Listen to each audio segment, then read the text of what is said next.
Welcome, all you weirdos, Krakoans, and everyone who has just announced as the writer of a new Fall of X book, which I think is most of you. It is time for episode 43 of your Weird Dose of X, the only X-Men podcast that is also a member of the Weird Science family of podcasts. I am Jason, and chatting with me live from an alternate timeline is Ruben. Ruben, first question, what are you drinking today? Oh, good question. Earl Grey. Nothing Earl exciting. Grey? I thought you were going to be back on coffee after Lent. I thought that was a whole thing. I was waiting for this. You were coming back and celebrating with a brand new, super dark roasted Sumatran, Hawaiian, whatever it is you coffee people drink. No? All right, I'm going to go get a Mr. Brown then. Okay. I am continuing with my usual Darjeeling, which is my X-Men drink of choice. A little natural sound there for you. So, this week we will be talking about X-Men number 21, which is the conclusion of the Lord of the Brood story, at least over in X-Men. Then we'll be talking about Storm and the Brotherhood number 3, the anti-penultimate episode of Sins of Sinister. But first, we have a little bit of news to talk about. We have a soccer update. As we know, we are slowly transitioning this to being a full-time soccer I don't want podcast. to do this, by the way. Well, okay. We'll start off with the good news, at least, is I finished watching the anime Blue Lock, which is pretty cool. One of the better sports anime I've seen. It was not realistic in the slightest, which is fine with me. You don't want a realistic sports anime. I hate too accurate, sports There was things. another soccer anime like 6 months ago or so. It's called Aoashi, which I think seemed to be more realistic. I got bored of it after 2 episodes, which seems pretty realistic to me. But Blue Lock is going to have a whole new season coming up in a little while. But last week, Crunchyroll, which is their streaming service over here in the U.S. and the biggest anime streaming service in the U.S., they sponsored a real-life 3-on-3 soccer tournament in Dallas with Blue Lock-themed prizes and some of the English dub voice actors on hand. So that seemed like a cool thing. I could not find out who actually won. But it sounded like a good time, and that was the soccer news that interested me most over the past week. How about yourself, Ruben? Yeah, so we had our derby game this weekend, and my Sounders got their ass kicked so badly that it's embarrassing. And I was completely confident that we were going to go in and wreck house, and that's how it started. Everything looked great, and then we got blitzed and had 4 goals scored in like 18 minutes. That explains the 2 tweets I saw from you when I logged on to Twitter the other day. Oh, we have one very hopeful soccer tweet, and then after that, one not so much. Oh, well. Oh, better luck next It's fine. season. Yeah, I mean, it's the rivals, and they always seem to have our number, but they're going to end up kind of probably not making the playoffs, and we'll probably be in first place at the end of the year. So it's all good. Except you hate losing to your rival. Of course. Okay, now in actual X-Men news, well, 2 weeks ago, we had this giant list of titles for us all to speculate about that just kind of blew my mind. Last week, we had some actual information about the new Steve Orlando Iceman ongoing series. Well, since that time, we've gotten creative teams and basic information about 5 more of those books. So just quickly let people know what's coming out. Here it goes.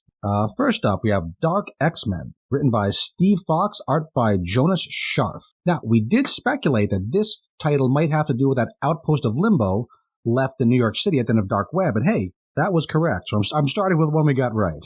The team here will be Madeline Pryor, Havoc, Archangel, Gambit, and Gimmick. Gimmick being one of those Children of the Atom kids, the one who was actually a mutant, from that Vita Ayala series from, 2 years ago.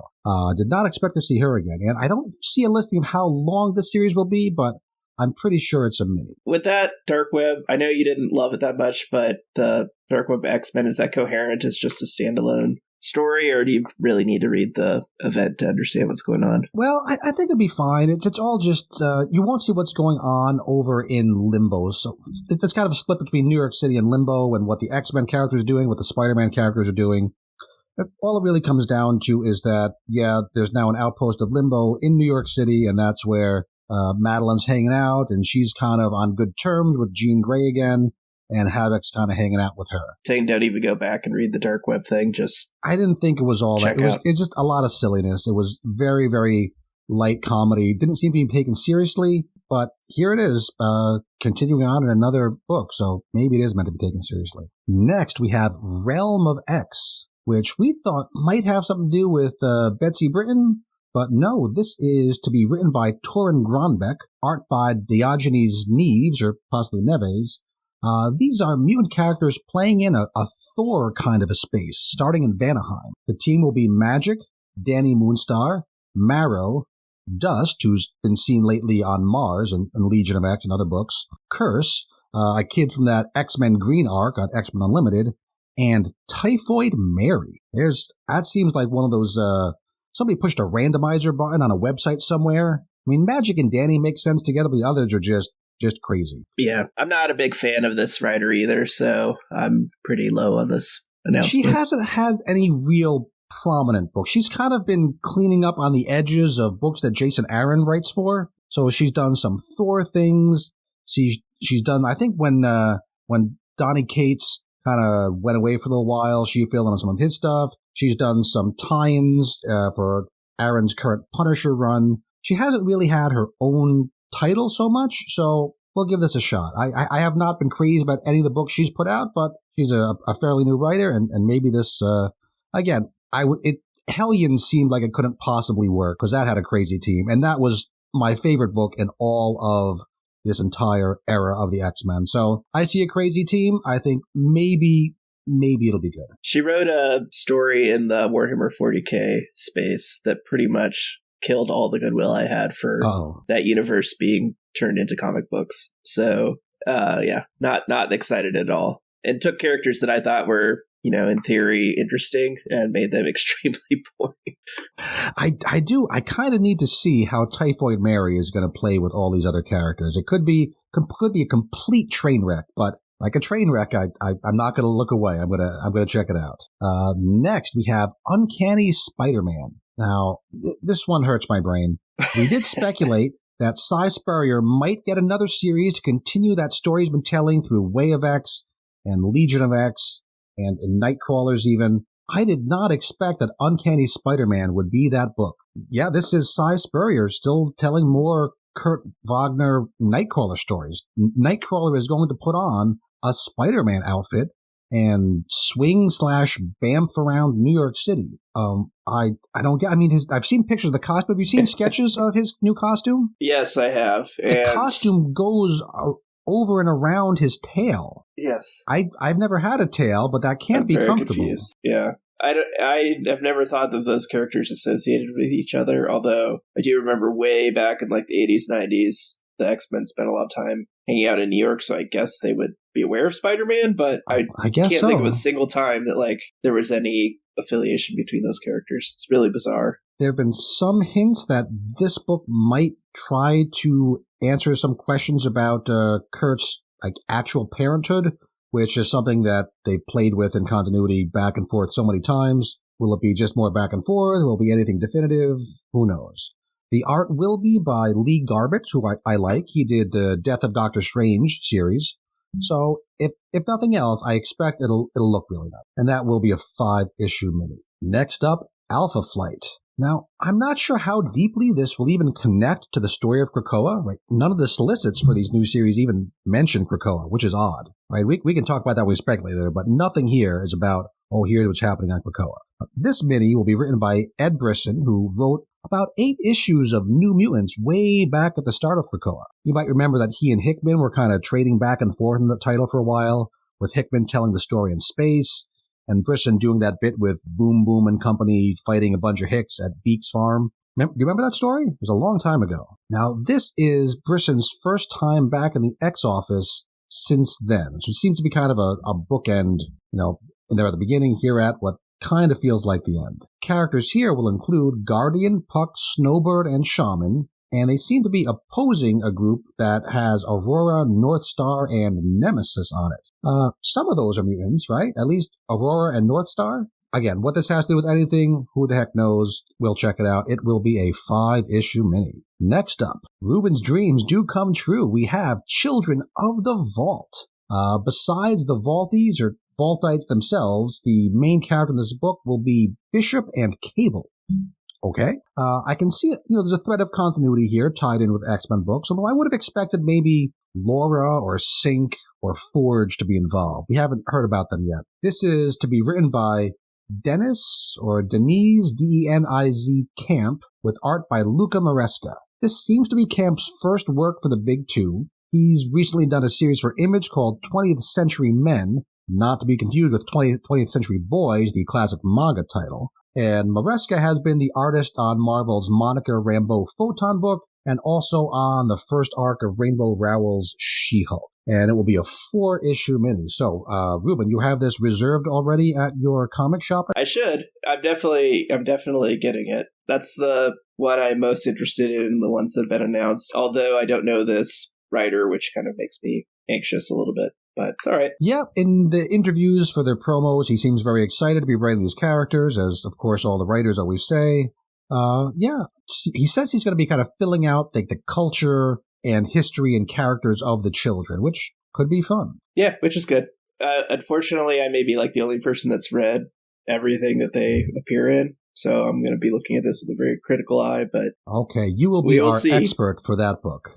I'll have to defer to you there, because I've only read, bits here and there. So, besides Children of the Vault, any of these other books really call out to you? I will check out the Cy Spurrier book because it's so bizarre, and I enjoy Cy Spurrier, but it looks like a train wreck.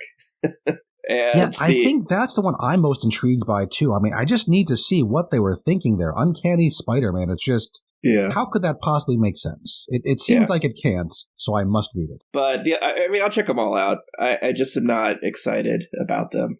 I mean, at least they haven't announced Leah Williams and Teenie Howard. And that is interesting that they kind of, some of the previous writers you thought they might try to weave back in here after the last books are finished, really haven't been brought back in. Them. So yeah. Who knows what that means. Who's the guy that was doing the Sabretooth book? You haven't seen his. Oh, Victor Laval. Yeah, I don't know where the Sabretooth War is going to take place. Excellent point. We have not heard about that. But yeah, none of these books talk at all about Krakoa. Yeah. All of these are going to spin out of Hellfire Gala, which kind of kicks off Fall of X. So I am starting to think that maybe something really crazy is going to happen for Nightcrawler to go off to New York City and all, Alpha Flight's doing stuff in Canada, I guess, and other group gets sent to Vanaheim. Yeah. So, yeah, maybe something really, really big is going to change. I mean, they probably need to just to reinvigorate people's interest in the line. Yeah, but they're doing it really with just miniseries, right? Other than Iceman is allegedly going to be an ongoing. Everything else is 4 or 5 issues. So is this the start of something new, or is this maybe trying to fill some time in between when the next new big thing is? I've seen some speculation over, they're going to bring in a big name writer to kind of do a Hickman thing again and kind of run the whole universe. Is this going to be where Donny Cates lands after he comes back from his kind of sabbatical? Is Jason Aaron going to come in and take over this when he's done with Avengers? The first one was exciting. I don't need multiversal X-Men. So yeah, please no Jason Aaron's, but I'd be happy to see Donny Cates get a shot. Yeah, I don't know. I really want to see the Krakoa era get a worthwhile ending. I want to be able to imagine that this era is having a beginning and an end and an arc to the story. We're going to say, okay, here's what happened and here's how it finished up. I hope it doesn't just kind of fade into the next thing, but I'm not in charge of that. So we will certainly check out at least the first issue of each of these series, and then, we'll continue with them as it makes sense for how much we like them, how important they seem to be, and what else is going on at the time. Okay, that's enough about future stuff, and all that's going to start off in August, September. Today, we're going to head right into X-Men number 21, Lord of the Brood, Part 3, written by Jerry Duggan, art by Stefano Caselli, colors by Federico Blee, letters by Clayton Cowles, design by Tom Muller with Jay Bowen. Now, I'm a bit down on this issue. There is an issue in here worth discussing, but I can't really decide if it's adding actual complexity and texture, or if it's just Duggan kind of throwing in some nonsense to fill in page space. We'll get to it. Now, there are 3 different locations where things happen here, more or less separate stories. We have things happening on a spaceship, things happening in the astral plane, and things happening on Nowhere with a K. So let's take those in reverse order, starting off on Nowhere with a K. I still don't understand what's going on here. Confused. I thought I knew in the first issue of this arc, and then the second issue maybe say, oh, are they doing something tricky? And here in the third issue, I'm thinking, oh no, it's just really confusing. So Forge and Penance are on the disembodied celestial head known as Nowhere with a K, in a different universe on the other side of a black hole. Some weird stuff happened with them that I do not understand. They were doubles of themselves lying unconscious on the floor, but those seem to have disappeared. And now those two have managed to rig together some kind of black hole discombobulator tech thingy to quickly zap them right back into their regular universe somewhere out near Jupiter. So I guess that worked. That's all, right? They're back. We didn't really get a whole lot of drama to it. We didn't get a lot of external, cool space vistas this issue. I guess right near the end, we get, I think my favorite panel is when you see Nowhere with Jupiter in the background. The rest of the panels are all just Forge and Penance standing around and talking near some bland-looking tech. But I guess Duggan thinks it's important to have Nowhere back and have it in the control of Krakoa, at least for now. So that's the Nowhere story, I guess, finished issues. up. Yeah, and they did nothing to explain what was important about this other dimension, what was important about Nowhere. I mean, as far as I could tell, it's just a space station, right? There's a lot of effort to get, a big space station back. I mean, it looks cool, I guess, but but you could probably make this thing, right? If you just needed a facade to look like they just need another, sword station or another whatever in space. You'd think that if they were able to terraform Mars, they could build themselves a space station. I mean, the Guardians of the Galaxy had a Galactus ship, that basically looked like Galactus for a while. So you could very easily just recreate a Nowhere-looking space station. And I don't know. It just seems like a lot of time spent for nothing. Nowhere is going to come up again later in the issue, so maybe that's what it's all about. We'll get there. Location number 2, in the astral plane, specifically within the psyche of cute little Brew, the king of the Brood. We learned last issue that the reason that the Brood were doing bad stuff all over the galaxy, even though their king told them to only attack those people who deserve it, was that Nightmare, the Doctor Strange villain, wanted revenge on Jean Grey for handily defeating him back in an annual, without breaking a sweat. So in this issue, Jean Grey handily defeats Nightmare without breaking a sweat. What she does is, here's the quote, "I'm waking all the souls you've preyed on and letting them know that their nightmare is on the menu." He's then attacked by, I guess, the souls of all the people he's killed, these kind of dark ghosts. Yes. Can Jean do that? I guess astral plane, I don't need to explain anything because it's the astral plane. And it's Jean. She's like... And it's Jean, and, should she do that? She's using the souls of dead people to, allow them revenge, get revenge. I don't know. But as Nightmare gets dragged down into wherever these ghosts are dragging him, he speaks prophecy. "Your world is about to burn, and when you are brought to your knees, I'll be waiting. You speak of breaking bonds, but I promise you, what is one will be two by the end of your day, and then you'll still have the fall, Reuben, of your kind to witness." So yeah, a pretty obvious reference, that whole Fall of X thing coming down the pike. But what do you think, what is one will be two? What could that mean? It means the X-Men who act with a singular purpose are no longer going to be acting with a singular purpose. Like the whole mutant nation? I think the second reference is about the fall of Greco, and the first reference is about Jean and Scott kind of splitting a bit. That was one of the readings I thought of, too, because we'll see them again kind of not getting along so well later in this issue, kind of out of nowhere. But maybe that's what is one will be two. We know Marvel does like breaking up long-standing marriages and romantic relationships, so maybe that's what's going to happen here.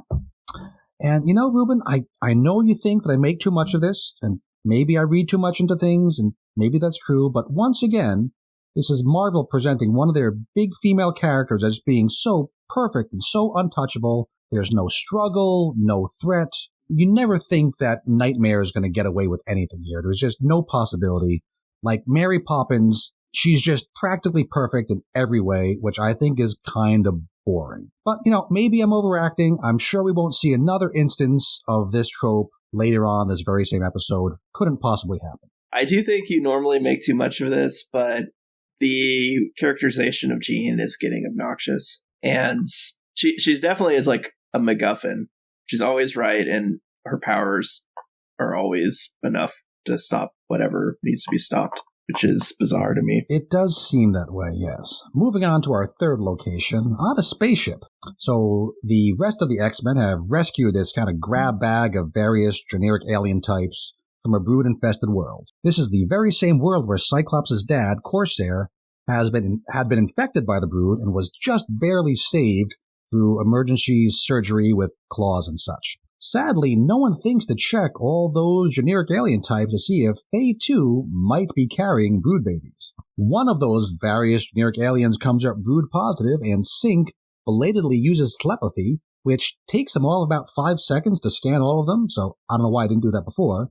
But in those 5 seconds, he determines that, yes, 100% of those various generic aliens are brood positive. Oopsie. To quote another less generic alien, it's a trap. The X-Men, mostly Sync, save the day, kind of, by blowing all of those infected generic alien types they had just saved right out into the vacuum of space where they all perish horribly. So much for our heroes. Oh well. It's like the X-Men have never fought the brood before. I mean, that's one of the things that I'm just like, are you serious? This is like... It's like a horror movie where they make the dumbest possible mistake. And they even like last issue dealt with Corsair infected, right? Like, it's not even like, oh yeah, well, we haven't dealt with them for very long, so like, of course, it just kind of slipped our mind to run the psychic check. They didn't even make an excuse like, oh, we don't have time to check them, we'll do it as soon as we can. They seem to be just cruising along, and here they all just go. So, pretty dumb. So the two sets of characters now meet up, with Jean and Magic rejoining Scott and the gang on the spaceship. And here they have the argument that I'm not sure may or may not have substance to it. Cyclops is on Team Genocide. He thinks that the X-Men should just go and wipe out every last brood in the whole universe and just kill them all. I don't know how they do that, but that's what he wants to do. Jean is on Team Give the Brood another chance. And it's a very Batman kind of argument, right? You know, we know the villain's going to escape and kill again. Sure, Brew was kind of in control, but he wasn't in control for very long when Nightmare came and messed all that up, so clearly someone else can do it again. Maybe we just save time and just kill the brood now. Now, Jean exerts her dominance over Scott and wins the argument. Kind of by using her own, psychic powers and telekinesis and all that good stuff. I'm not sure if this is Duggan trying to do something long-term interesting with Cyclops' character. Right, he's certainly been almost even a semi-villainous type before, or at least one tough to sympathize with, kind of like a Magneto, right, where he gets like a mutant extremist. Are they going there again, or is this just a one-off argument between the couple for no good reason, just because we need another conflict? What do you think? I think it's an attempt to do something interesting, and yet I'm just sort of annoyed by Jean in this perspective. I mean, the Brood are literally just a parasitic race in space. Like, I don't even see if they serve like an ecological balance. That's the question, right? And we don't really have, at least I don't have the information to pick a side here. All I can see is little old Brew. He's a nice guy, and he's technically one of the Brood, but he's a mutant. So if they have the possibility, the potential to create someone like him, does that make them a sentient race worth keeping alive? Or are they just space smallpox, right? I would not be upset if on Earth we just wiped out the smallpox virus. I would not be protesting that. Yes. Is that what the Brood are? Or are they That's what they are. like an enemy people who, pick whatever enemy country you want to pick and say, oh, well, should we kill all of them? And I'm going to say no to that. So I just don't know how to think about the Brood here. They're not that interesting. Sorry, I had to pause to cough there for a second. Okay, so now there's also a data page, basically of dialogue they didn't feel like illustrating. And on this page, Bishop joins Team Genocide. And his idea is, hey, we'll just cook up a mindless Wanda clone. We've got her DNA. And then one of our many mutant telepaths could wear that clone as a puppet and just have her say, no more Brood. Which I guess, if I'm asking, well, how could they wipe out all the Brood? I guess that would do it. I mean, do Wanda's powers even work like that? They did. Were they just part of her body? It seemed like when she was resurrected in Trial of Magneto, things seemed more complicated, right? The No More Brood thing is a reference to one of those events, and I can't recall which one it was, but... Oh, yeah, it's House of M and M-Day and That's No right, More Mutants. Yeah. It's the one that reduced the mutant... That was one that made Wanda into, mutant enemy number one. Yes, that's right. Yep, it was House of M. Yep, so she's just crazy, and she just said that. Yeah, I think she does have that ability to just she has commit it, genocide. But would a clone of her have it? Because her powers they're not like mutant X gene abilities, because she's not a mutant, although she kind of was, but then she wasn't. So anyway, I don't think we're supposed to take this all that serious as a possibility. It's just another way of them reminding us, oh, this is a horrible thing to do. All the readers should be on Jean's side here. There's not a lot of ambiguity. Yeah. Yep. And we were told that Psylocke and Magic are on Team No Genocide, and there was a vote of the Krakoan War Council, which is a democracy now, okay? And that vote deadlocked at 2-2. But again, this page is just to make us be extra horrified at the idea. But Forge, who's also now part of this conversation, he offers up Nowhere, with a K, as a safe haven for any Brood refugees that Jean and Brew can go gather up. Meanwhile, Magic and Cyclops and the others head off into Captain Marvel number 49, where this 2-title kind of crossover is supposed to wrap up next month. So yeah, that's the issue. There's some things happened. There's some arguments had, and I don't know if these are ideas that are going to continue into the future, or if we just kind of had an issue of the X-Men pretty much screwing up and filling up some time before we get the Fall of the Mutants. Yeah, it's a letdown in my mind. Now, art-wise, there's nothing wrong with the art here, but it's not really given room to breathe either. Just lots of people standing around and talking, people standing around and arguing. The fight with the Brood-infested aliens is pretty good, but it's not like we're invested in any of those characters or thought they had a chance of beating anyone, so even that felt kind of flat. A lot of stuff happened in this issue, none of it in ways that particularly got my interest aroused. I'm going to call this a 6 out of 10. How about yourself? Yeah, very much a 6. I mean, the most interesting thing is Nowhere's back and it's infested with Brood. And that's not that exciting to me. Yeah, is it infested, or they're the friendly Brood who live there? So maybe that's just they're kind of like refugees. Who knows? Yeah, it's a ticking time bomb. I mean, Brood's going to get taken out, and the Brood will be back to being a threat. It does seem like that might be part of, I'm guessing a lot of things are going to go wrong for Fall of X, and this is probably part of it, along with Orcus and other stuff. And speaking of Orcus, I mean, you could see that happening, right? And then Jean and Cyclops splitting because of their disagreement. I told you so. Yep. Never tell your wife, I told you so. Will not go well for you. Yes. That's what I'm going to predict is. Okay. I like that. Let's go with that. Now, the preview image for next month shows some Orcus characters. Dr. Stasis, those Orcus scientists who turn themselves into apes, and also MODOK, whom we haven't seen since, I think, issue 8 of this Duggan run, back when Captain Krakoa was still, we weren't supposed to know that he was Cyclops, but we all kind of knew he was Cyclops. So we're getting Orcus coming back into focus as one of the enemies, so maybe that'll be good. But that is for the future. This past week, we also had Storm and the Brotherhood of Mutants number 3, Sins of Sinister Part 9, The Song of the End. Written by Al Ewing, art by Alessandro Vitti, colors by Rain Berido, letters by Ariana Mayer, design solely by Jay Bowen. Now, as we kind of expected, this picks up right from the end of last week's Immoral number 3. Sinister has landed at what is now called the Storm System, where John Ironfire and Cora of the Burning Heart have been guarding Sinister's lab for the past 900 years, give or take.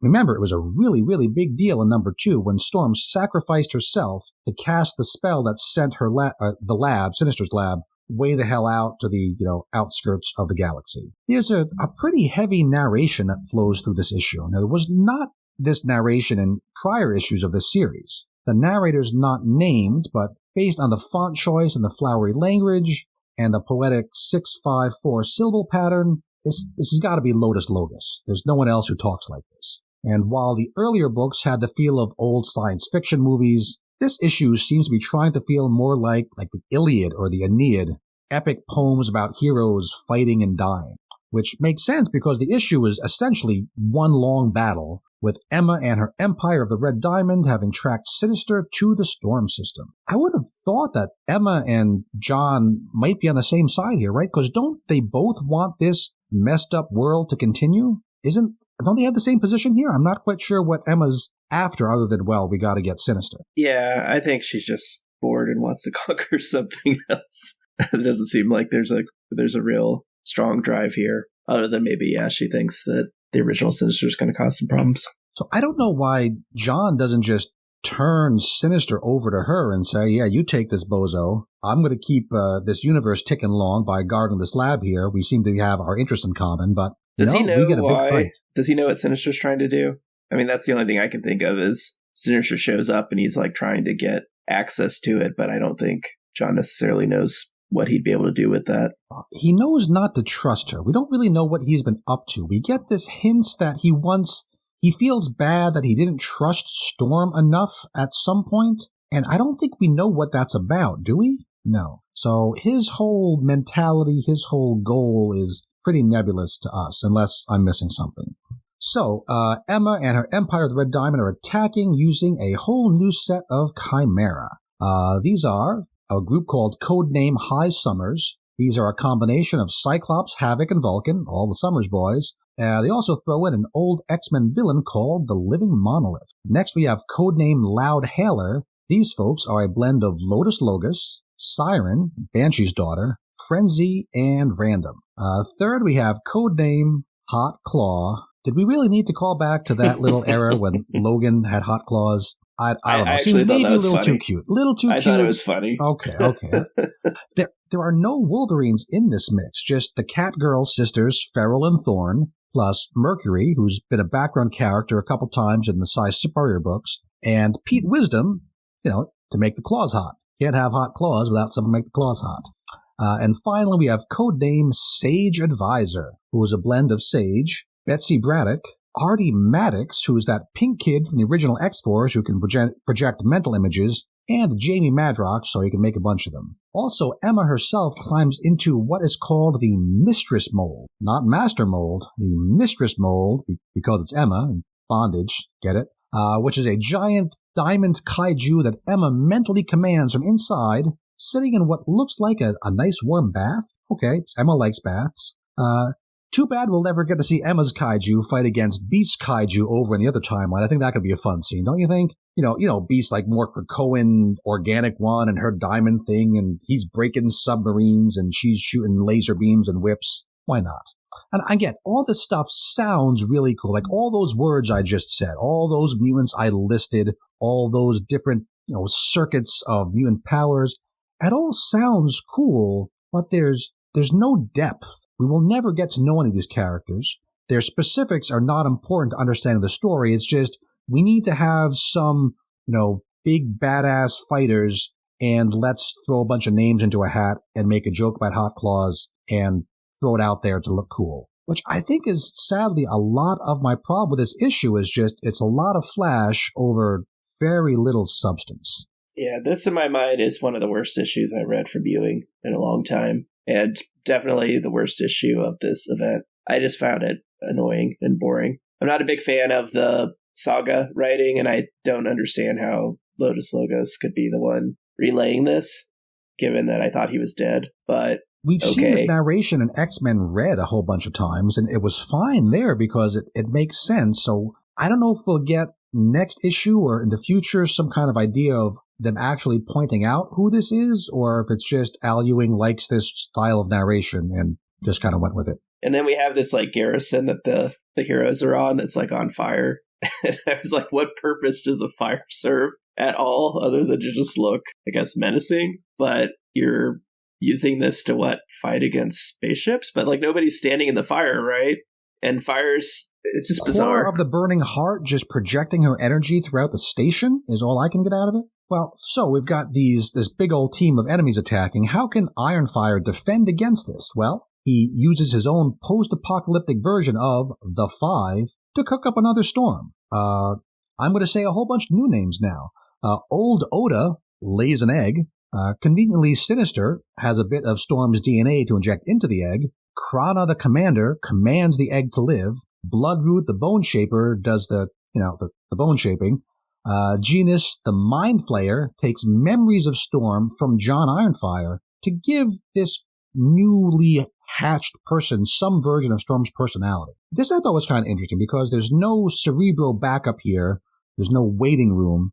So the new Storm is going to be a little sketchy memory and personality-wise. It's all coming from his idea of who she is. Oh, and Cora uses her power-amplifying powers. There's a vial of Hope's blood thrown in for good measure. Once again, cool-sounding names and concepts, not a whole lot of substance, just we need some gimmick to make Storm alive again and undo the whole big, wow, Storm died moment from last issue. It's never even brought up that Storm's whole deal has been, I'm of Araco now. I don't want to be resurrected.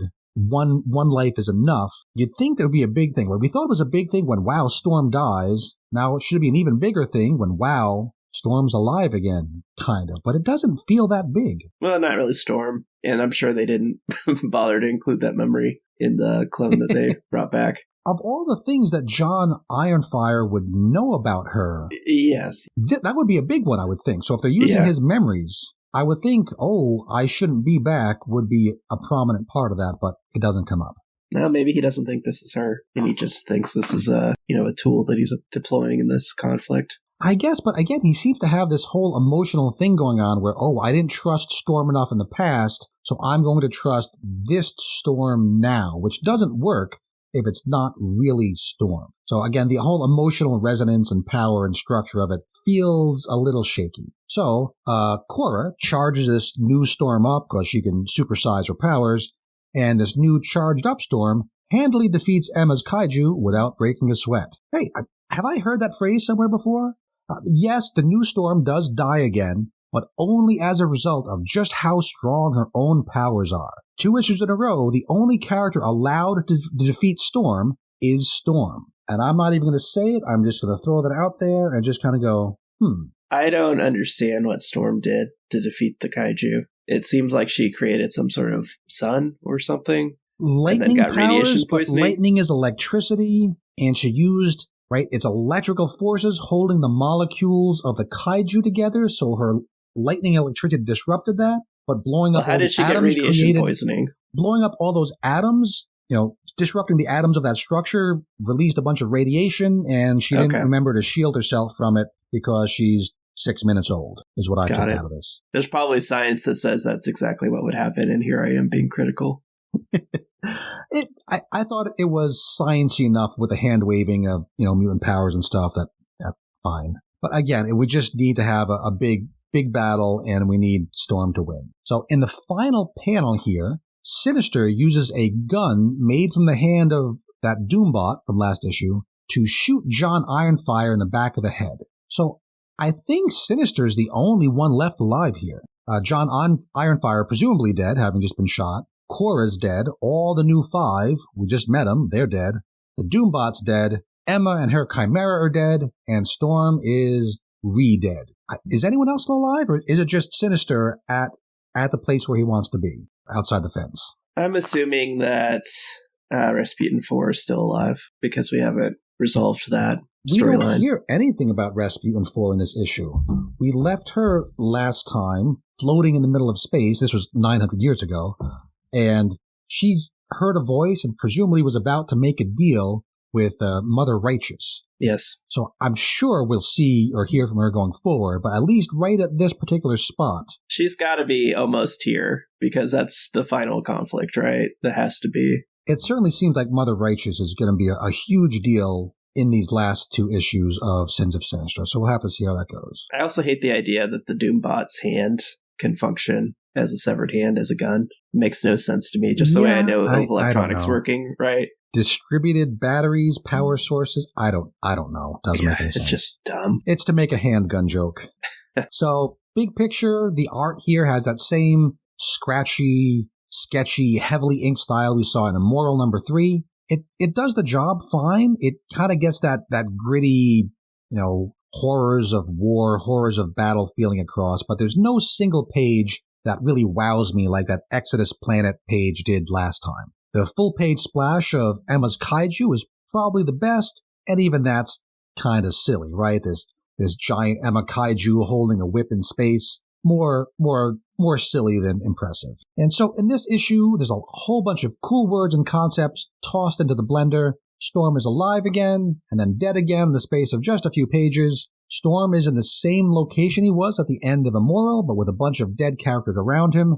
I still look forward to Nightcrawlers next week, and then Sins of Sinister Dominion, the finale, the week after that. But yeah, this issue was kind of a letdown. Just like the X-Men book we just read, I'm going to give this issue another 6 out of 10. Yeah, I was around 6.5 on this. I'm slightly more interested in this because it at least advances the plot that I care about, but there's not a lot that I am excited about from this issue. Is not Al Ewing doing the things that we've been impressed at Al Ewing doing? It's kind of marking time, kind of just saying some cool words. But sometimes, like towards the end of an event, it feels like they need to stretch things out a little bit, and maybe this was that issue.